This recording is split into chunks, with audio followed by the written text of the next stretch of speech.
Rise and Shine 523 at nagbabalik po ang Panahon TV.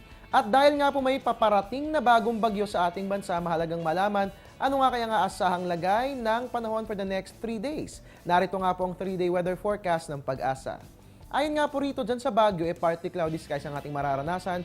Bukas po yan, magpapatuloy po yan hanggang sa Thursday. Samantalahin po natin ang magandang panahon. Ano bang activities for this week? Marami ka bang business meetings? O kung ano-ano man, huwag ka mag-alala dahil hindi maaantala ang mga yan dahil maganda ang panahon. Sa Metro Manila, ganun din pong mararanasan. Fair weather po tayo bukas, kaya nga lamang paghandaan po natin ng Wednesday, magiging maulan, dali ng payong, pero huwag mag-alala dahil fair weather na po ulit tayo pagsapit ng Thursday. Metro Cebu, puntahan natin, magiging maulan bukas at sa Wednesday, pero walang dapat alalahanin dahil pagsapit ng Huwebes, ay gaganda ng muli ang lagay ng ating panahon. Metro Davao, fair weather, bukas po yan hanggang sa Thursday, walang dapat alalahanin dyan at bilang panguli, Zamboanga, fair weather po ang ating mararanasan bukas hanggang sa Wednesday. Kaya nga lamang paghandaan po ng araw ng Huwebes dahil magiging maulan. Siguro, mami, no, laban nyo na po yung inyong mga labada sa araw ng Tuesday at Wednesday para pagsapit ng Thursday, umulan man, hindi na po kayo maaantala at ang plano ng inyong paglalaba.